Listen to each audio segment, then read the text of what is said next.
Hey, bonjour à toutes et à tous et bienvenue dans cette nouvelle vidéo. Donc aujourd'hui on va traiter d'un sujet un petit peu sensible, la mise à mort.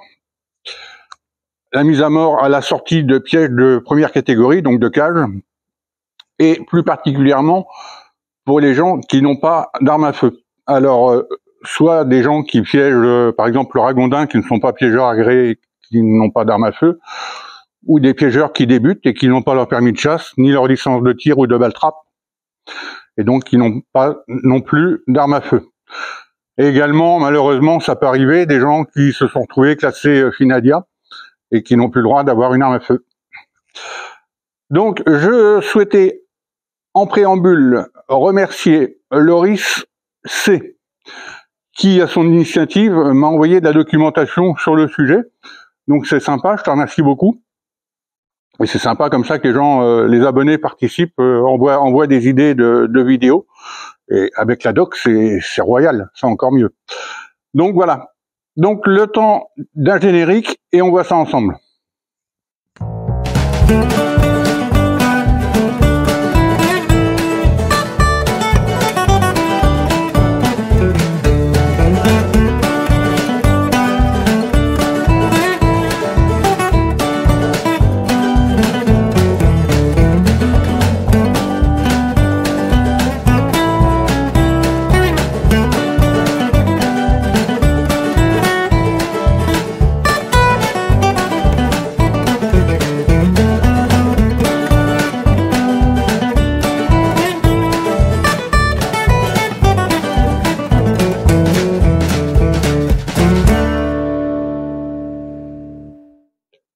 Donc, petit rappel rapide de la réglementation, la mise à mort doit être faite sans stress et sans souffrance inutile, avant midi, pour les cages classiques. Si votre cage est équipée d'un système d'alerte type Trap Air ou autre, pour ceux qui ne connaissent pas, je vous mets le lien de la vidéo, non, je crois qu'elle sera plutôt par là, que j'avais faite sur cet petit appareil. Donc c'est une balise qui vous prévient quand votre piège s'est déclenché. Donc si votre piège est équipé, vous avez, si votre piège s'est déclenché dans la nuit, 2 heures après la levée du soleil, ou si votre piège se déclenche dans la journée, et dans les 4 heures pour aller le relever et procéder à la mise à mort si c'est un ésode. Concernant les armes à feu, je dis bien armes à feu puisque les armes à air comprimé ou PCP ne sont pas autorisées pour les mises à mort. Donc à l'idéal, c'est le calibre 22. Certains départements l'interdisent, donc dans ce cas-là, on se rabat sur du 9 mm Flaubert, du 410 ou autre calibre. Enfin, évitez le 7,62 dans les cages parce que votre cage ne va pas durer longtemps. Voilà pour ce qui est de la réglementation sur les armes. Vous n'avez pas le droit non plus de vous faire prêter une arme et de vous promener avec. Vous pouvez aller chez un pote faire un carton dans son jardin, là il n'y a pas de souci, mais de là à aller tout seul avec l'arme pour relever vos pièges, ce n'est pas autorisé, quoi qu'on en dise. Alors comme d'habitude, si ce n'est pas déjà fait, pensez à vous abonner à la chaîne. Le petit pouce bleu, ça fait toujours plaisir. Et puis c'est bon pour les algorithmes de YouTube. Activez les notifications de façon à ne pas rater les prochaines vidéos. Donc l'idée, c'est d'utiliser un piège en X qu'on va placer en sortie de cage et ouvrir la cage. Et quand le ragondin sortira, il passera dans le X et le X le tuera rapidement et sans douleur. Alors aujourd'hui, je vais faire pour un ragondin. C'est-à-dire, j'ai utilisé un piège en X de 18, fabriquer le support adapté à la taille et suffisamment résistant, parce qu'un 18 qui déclenche, ça pousse quand même. Alors c'est possible de faire la même chose pour les mustélidés, donc là en utilisant un piège en X de 13, c'est suffisant. Donc il faudra juste adapter le support à la bonne taille. Donc soit vous mesurez et vous faites au mieux, ou alors vous pouvez vous utiliser les cotes que j'avais moi utilisées quand j'ai réalisé mes boîtes pour piéger les fouines. Donc je vous mets le lien là, comme ça vous aurez la description. Donc pour les pièges en X de 13. Alors je vous mettrai le plan en téléchargement comme j'avais fait quand j'avais réalisé mes boîtes à X, que vous pouvez retrouver sur la page Facebook de la chaîne. Donc j'ai pris un peu d'avance pour fabriquer les côtés. Donc j'utilisais là toujours mes planches de coffrage. Donc j'ai assemblé 2 morceaux en bord à bord avec une lamelleuse.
Alors, la lamelleuse, c'est génial. Vous me dites si vous voulez que je vous fasse une vidéo sur cet outil qui est hyper pratique parce que ça permet de mettre des planches bord à bord et avec des planches pas très larges, de se retrouver avec une grande planche.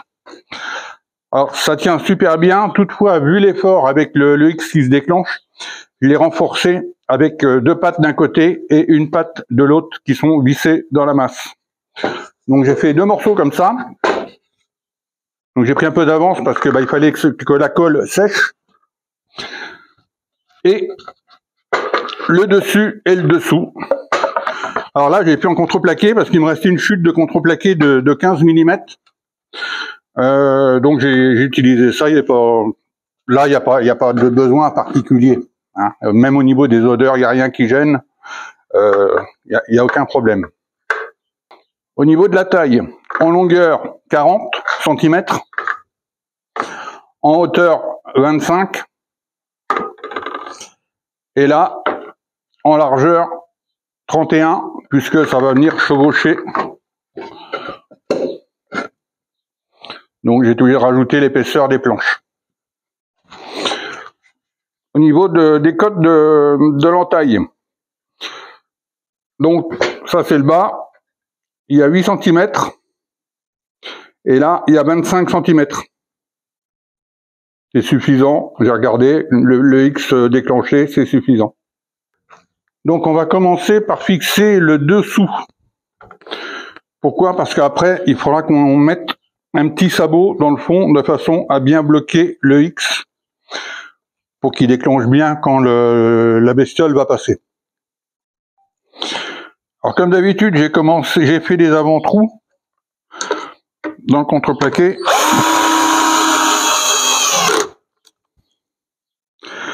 Ça permet d'aller plus vite et puis surtout de rien éclater.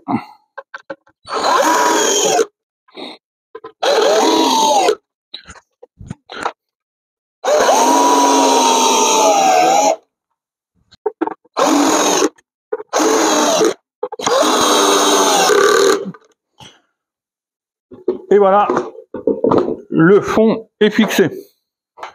Voilà, donc là maintenant, ce qu'on va faire, c'est qu'on va mettre le X dedans. Alors attention à la sécurité.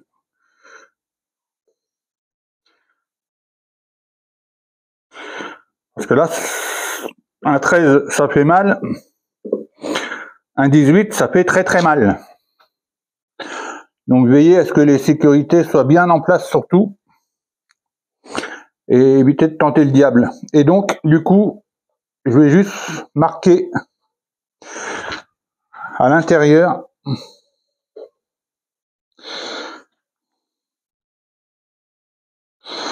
voilà, comme ça, ça va me donner la largeur de la semelle qui va servir de butée au X.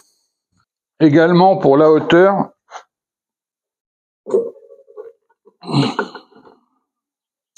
de façon à ce que vous puissiez en gâter le X une fois que la boîte sera fermée.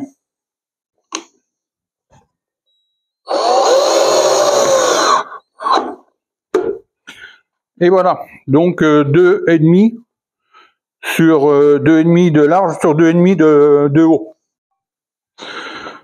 Donc on va tester, toujours en faisant très attention de ne pas se faire mal. Et voilà, c'est parfait. C'est parfait.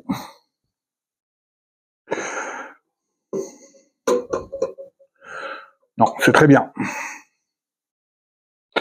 Voilà, il reste à mettre le dessus. Voilà, donc et ben maintenant on va pouvoir fixer le dessus. Alors j'ai commencé parce que c'était au début, c'est toujours un peu pour l'ajuster.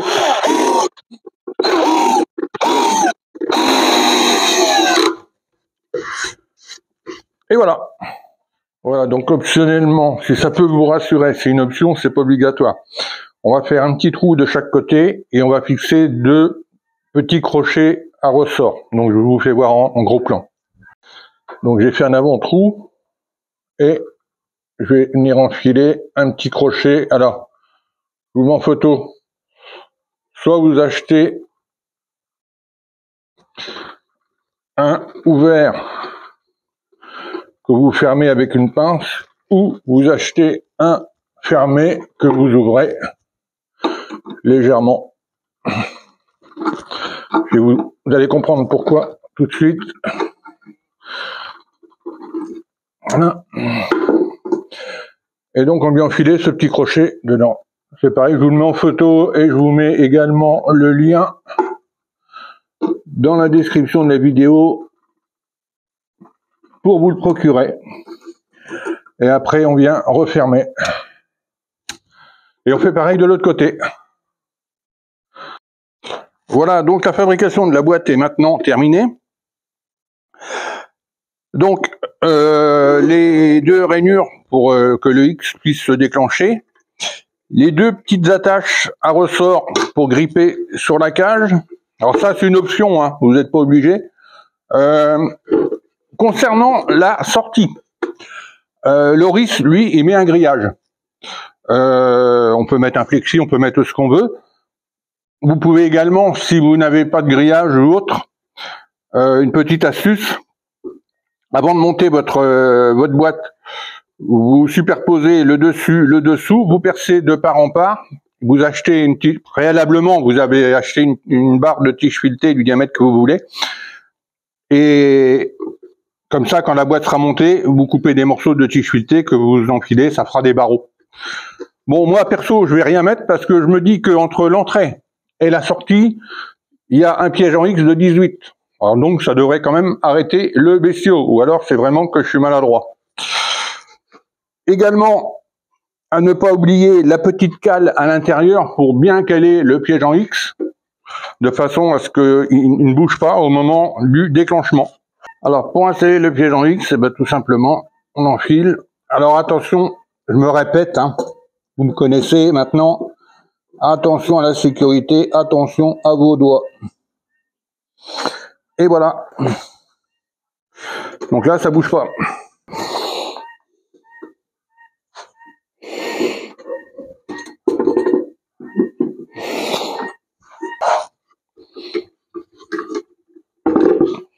Voilà. Donc, écoutez, je vous propose de vous la mettre en situation. Sans ragondin, bien évidemment, parce que déjà, j'ai pas de ragondin vivant sous la main. Et quand bien même j'en aurai un, vous savez ma politique, je ne montre jamais de mise à mort en direct. Donc, et puis je vais pas ramener un ragondin à la maison pour vous faire une vidéo, ça se fait pas. Voilà, donc concernant l'utilisation, donc j'ai pris une boîte, une cage à ragondin, pardon, classique, double entrée, 30-30. Donc on va tout simplement positionner notre boîte devant. La sortie, si vous avez mis des petites agrafes, vous pouvez clipser sur la cage.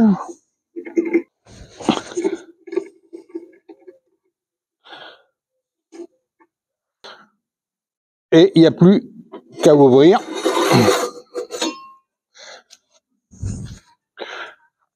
Faire peur, entre guillemets, on va dire stimuler le ragondin de façon à ce qu'il sorte. Alors là, quand il va voir, là, il n'y a pas de grille, rien au bout, donc il va avoir la sortie et il va passer dans le X et se faire tuer proprement. Alors vous n'oublierez pas, contrairement à ce que j'ai fait, d'enlever les sûretés sur le piège en X. Petit conseil également, sur certaines portes, vous avez l'arrêtoir qui est assez long.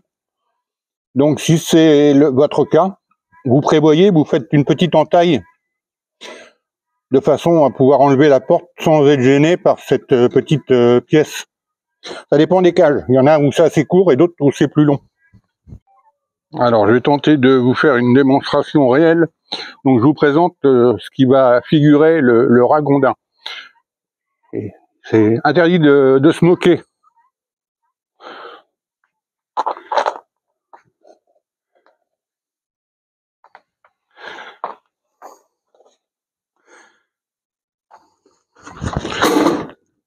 Et voilà. Voilà, vous voyez, il y a suffisamment de place pour que le X puisse se détendre. Et ça a été vraiment, bon, là c'était qu'une boule de papier, ça aurait été un ragondin ou ça aurait été vraiment instantané. Voilà pour ce qui est de la réalisation de cette boîte qui vous permettra de faire des mises à mort proprement en sortie de cage. Alors encore merci à Loris pour son mail et sa documentation. Je me répète, soyez prudents en manipulant les X. Un X fait mal, un X de 18 fait encore plus mal qu'un X de 13, etc. Si vous avez des questions, comme d'habitude, posez-les en commentaire. J'ai utilisé en cours de vidéo une lamelleuse, donc c'est un outil qui n'est pas très connu, qui m'a permis d'assembler les deux parties pour faire le côté. Si vous souhaitez que je vous fasse une petite vidéo de présentation de cette machine-outil qui est très pratique, dites-moi le en commentaire, je vous le ferai avec plaisir. Je vous mets en commentaire, en description de la vidéo, pardon, le lien pour avoir les petites attaches sur le côté de, un gros jack est devant, qui vous permet de gripper la boîte sur la cage.